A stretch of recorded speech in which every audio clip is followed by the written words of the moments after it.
counsel for the petitioners under the direct control and supervision of the House panel of prosecutors.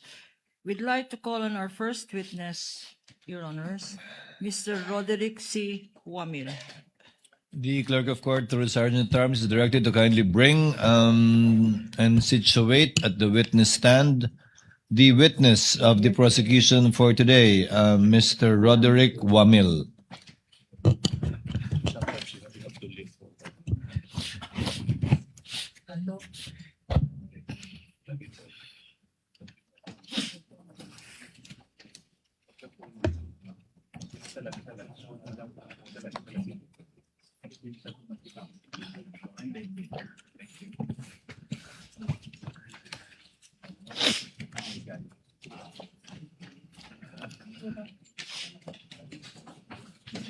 Before you sit down, Mr. Wamil, clerk of court is directed to subscribe the witness, or rather put the witness under oath. Apologies.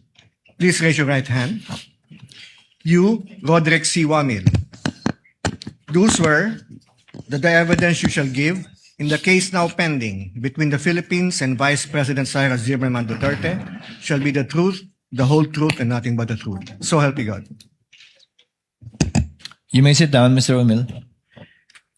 Your witness, counsel for the panel of prosecutors, Attorney Kapunan, you may proceed when you're ready with your offer. Thank you, Your Honor. But before we proceed, senators, honorable senators and presiding officer, may we flash on the screen page 2 of the pretrial order dated 29 June 2026.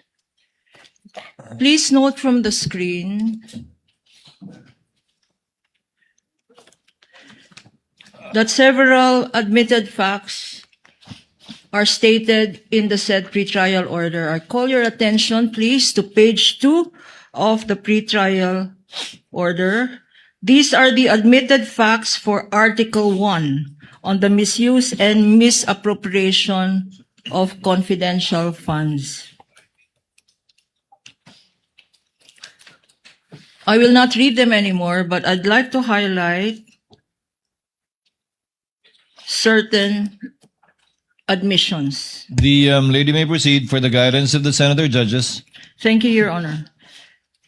As can be seen from the screen, first, the OVP, Office of the Vice President, had confidential funds in the fixed amount of 125 per quarter.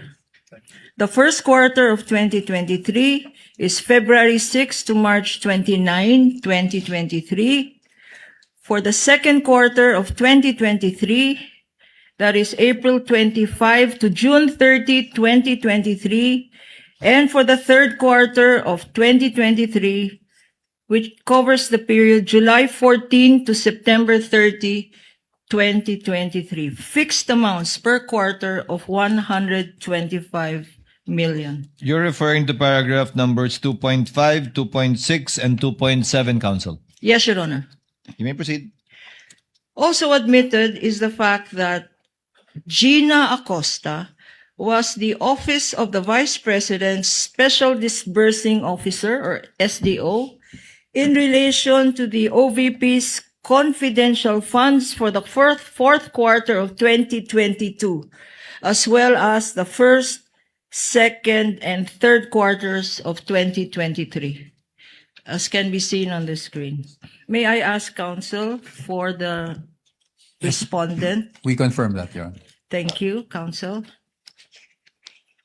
Likewise, Your Honor, this honorable court presiding officer will recall that in the hearing last Wednesday, several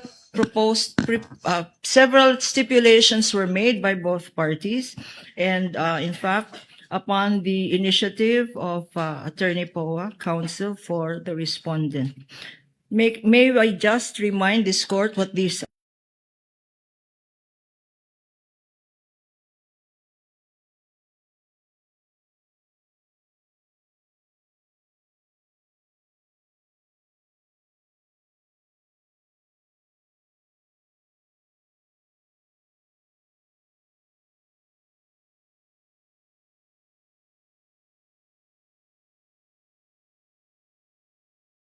for the better appreciation of this honorable court.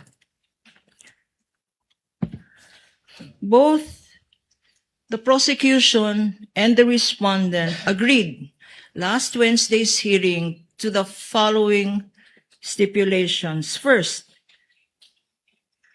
that the OVP issued 4 checks, all in the name of Gina F. Acosta, worth 125 million each on December 20, 2022, January 31, 2023, April 18, 2023, and July 13, 2023. Second, that these said amounts were paid by the Philippine Treasury for the account of the Office of the Vice President. Third, that Ms. Gina Acosta received the amounts of the said checks on December 20, 2022, February 6, 2023, April 25, 2023, April 10, 2023, and July 11, 2023. Likewise stipulated, Your Honor, that the said amounts were paid by the Philippine Treasury for the account. Counsel, Yes, with respect to the last check, what was the date of encashment? You mentioned July 11, or is it July